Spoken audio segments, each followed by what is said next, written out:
Good morning, everybody. It's Eric from Sensory Dad, and I just wanted to check in because I've had a lot of correspondence lately regarding young families or parents that are just getting into the situation that don't believe that the OT or the therapies that they're trying to use are actually being effective.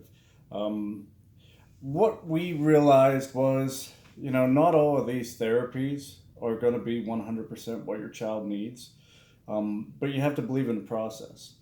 And the biggest thing to getting, your child over the hump, so to speak, is the consistency and the amount of focus you put on these tasks, or whether it's the OT for speech or the OT for the brushing and the desensitizing of the trigger spots on the skin or the body for the kid, or providing deep pressure feedback.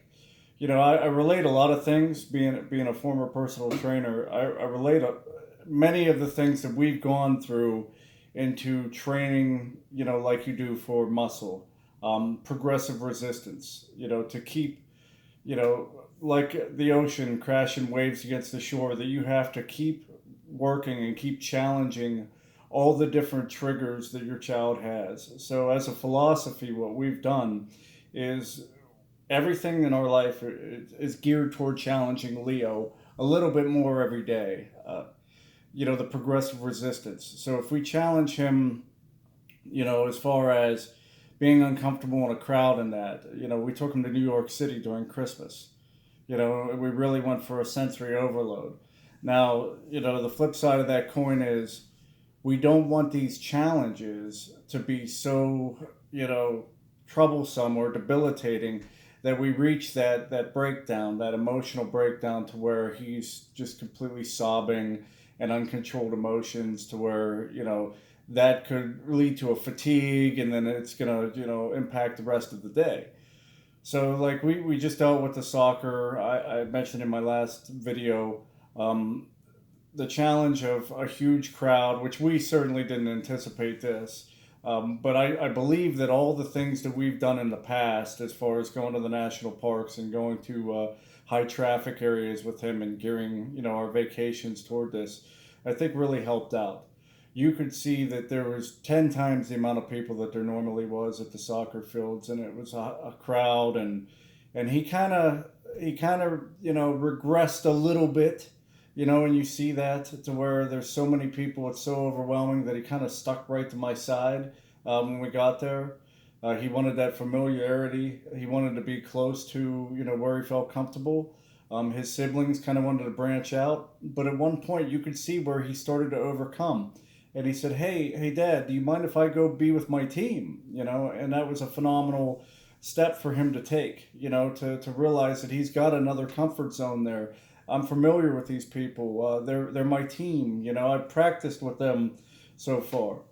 So continuing on the therapy, another major importance is it can't stop once you leave the therapy session. Yeah, what I would recommend is trying to do something, just something small, a little bit every day.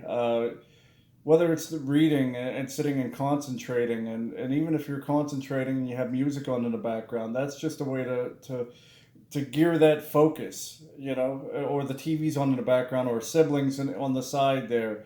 We isolate sometimes, and we'll do special time to where my wife will read with him and that, but the dogs are barking or something. So it's those little challenges. I mean, you look at medicine, and immunity, building up an immunity, through just getting shots.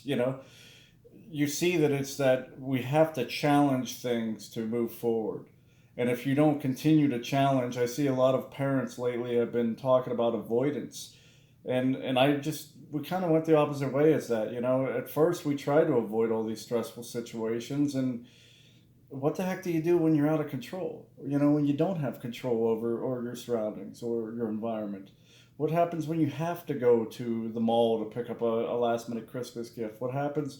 There's too many things out there that are going to affect your child that you'll never be able to shield them You'll never be able to be, one of those parents. It's like an umbrella that can deflect everything from them. So in that case, gearing just everyday activities or incorporating things into your everyday life to challenge your child and build up that, so for lack of a better term, immunity to a lot of the triggers that they have. And it's baby steps, guys. I mean, we we have some rough times, and we just, the last couple of days, there were a couple rough spots to where you saw the regression come back, and it's hard not to get frustrated with that. I got to tell you, like, it just tests you to no end when you think that you've overcame something, but you have to be persistent in it, and you have to be positive, and a lot of times that's just the show that I put on for my kids. I can be positive in front of them, and try not to lose my shit on them whenever they purposely go against the grain and do something wrong.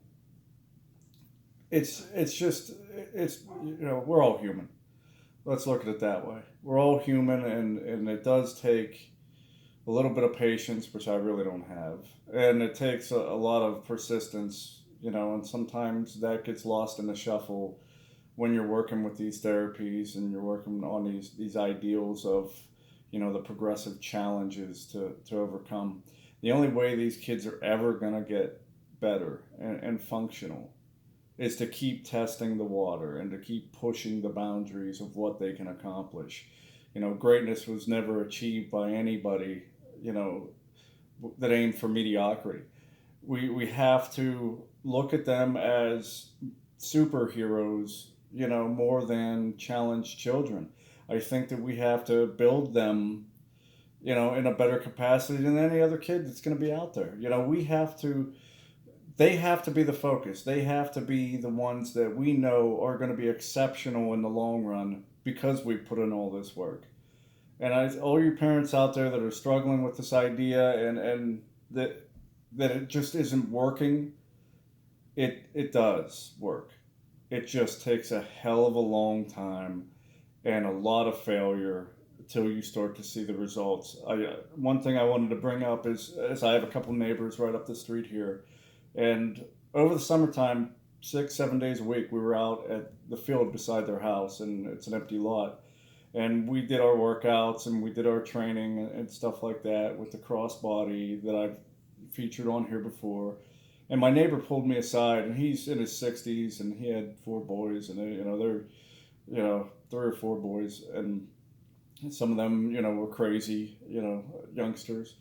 And he said to me, "Man, I really respect what you're doing, that you incorporate all 3 kids and you hold them to the same standard whenever you're doing this, rather than just focusing on Leo." And I got to tell you, like, he is a different person from when he was young, and we've lived beside them for 11 years, and to hear that come out of his mouth, like, you don't even know. Like, initially he wouldn't even talk to the male gentleman that lived beside us. He'd talk to the wife, and he wouldn't make eye contact with the male gentleman. And through just the different things of teaching him how to make a handshake and how to do eye contact, and focusing on, hey, when you're an adult, this is the way you're going to have to handle yourself. When you meet somebody new, you're going to want to, "Hi, my name is Leo," and shake their hand. The basic things, and practicing them with them. It's now to the point where he engages, my neighbor, and he talks to him, and they're friends. It's an amazing thing to see your child evolve beyond any capacity that you ever thought was possible when the diagnosis first hits. It's scary. It hits you right here. That you don't know if he's ever going to overcome this stuff.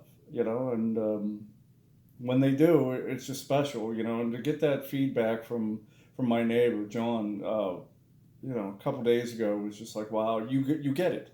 You get it. I didn't want Leo, we got the wraparound, we got this, we got that. I didn't want him to feel like a special needs kid. I didn't want him to feel singled out in every damn thing we do in this world. And all the preparations we make just for going to the grocery store, going to church, or, going to a sporting event or a concert or anything, that we have 10 different things on a checklist that we do to make sure that Leo's not going to, be lacking or have that meltdown. And the other kids see that, and they know, well, hey, do we have Leo's weighted blanket? Do we get a sensory sock? What about his socks? What about, you start to see that the other kids even realize that focus is happening. So to really incorporate all three of them and get everything on the same page and be recognized for it, even if it's just by my neighbor, it was a great feeling. And I know we're doing the right thing to continue to push this kid to the break point sometimes. And that's what needs to happen. We have to, make him better than he ever thought he could be, and instill that confidence. So if you're struggling with this, I just say persist, stay with the programs that are out there. If they're not working, don't be afraid to change something up, be flexible with it. Spin off that therapy to something you feel that will be more conducive to your child's needs. Work through that. Read the books. Sensory Signals is a great book that we reference all the time, because we don't have all the answers. And when we do have all the answers, the questions change. So it's not something that's ever going to be solved, but it's dang sure something that can be managed, and eventually self-managed by our son, which is what the ultimate hope is, that he'll be an amazing, productive person and go on to accomplish great things and be a great father.